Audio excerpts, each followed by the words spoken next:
Hi అండి, అందరికీ నమస్కారం. Welcome to my channel. ఇవాళ నేను మురుకులు ఎలా ప్రిపేర్ చేసుకోవాలో చూపించబోతున్నానండి. అదే అండి జంతికలు అంటారు కదా, అదనమాట మేము మురుకులు అంటాము.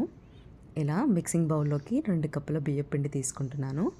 ఇప్పుడు ఇందులోకి 2 టేబుల్ స్పూన్ల నువ్వులు, రుచికి సరిపడ కారం, అలాగే రుచికి సరిపడ ఉప్పు వేసుకోవాలి.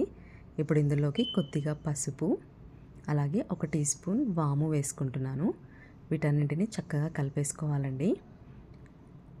ఇప్పుడు ఇందులోకి ఒక 4 టేబుల్ స్పూన్ల ఆయిల్ని బాగా వేడి చేసి వేసుకోవాలన్నమాట. ఇలా వేడి చేసిన ఆయిల్ కూడా పిండిలో వేసి ఒకసారి కలిపేసుకోవాలి. ఇప్పుడు మనం మిక్సీ జార్లోకి 1/2 కప్పు పుట్నాలు తీసుకుంటున్నానండి. 2 కప్పుల బియ్యం పిండికి 1/2 కప్పు పుట్నాలు అయితే సరిపోతాయి. ఇలా మనం చక్కగా పౌడర్ చేసుకొని ఈ పుట్నాల పౌడర్ని కూడా బియ్యపిండిలో వేసుకోవాలి. ఇలా మనం పిండిలో పుట్నాల పౌడర్, వేడి ఆయిల్, వేడి నీళ్ళు వేసుకోవడం వల్ల టేస్టే కాకుండా మురుకులు కూడా మనకు కరకరలాడుతూ వస్తాయన్నమాట. టేస్ట్ కూడా చాలా బాగుంటుందండి.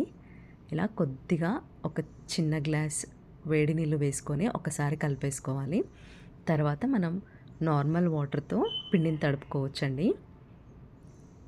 ఇక్కడ నేను పిండిని మొత్తం ఒకేసారి మెత్తగా తడుపుకోవట్లేదండి. కొద్దిగా వాటర్ వేసుకుంటూ కాస్త గట్టిగానే ఈ పిండిని తడుపుకుంటున్నాను.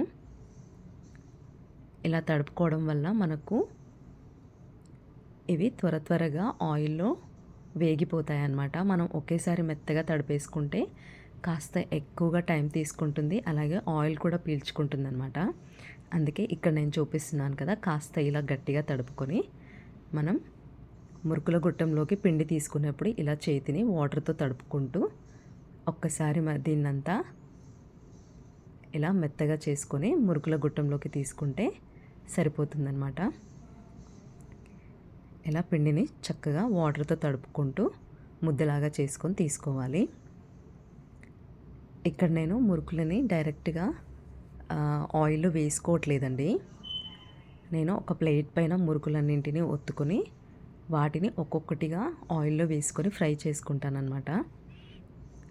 ఇలా ప్లేట్ పైన అన్నీ ఒత్తుకొని వీటిని ఒక్కొక్కటిగా ఆయిల్లో వేసుకొని చక్కగా లైట్ గోల్డెన్ బ్రౌన్ కలర్ వచ్చే వరకు వేయించుకోవాలి.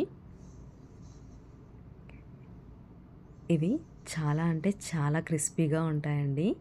టేస్ట్ కూడా చాలా బాగుంటుంది. మీరు ఒక్కసారి ట్రై చేసి చూడండి. టేస్ట్ మీకు కూడా బాగా నచ్చుతుంది. మళ్ళీ ఎప్పుడు చేసుకోవాలన్నా ఇదే స్టైల్లో చేసుకుంటారు. మీకు కూడా ఈ వీడియో నచ్చితే లైక్ చేయండి, షేర్ చేయండి, అలాగే ఛానల్ని సబ్స్క్రైబ్ చేయండి.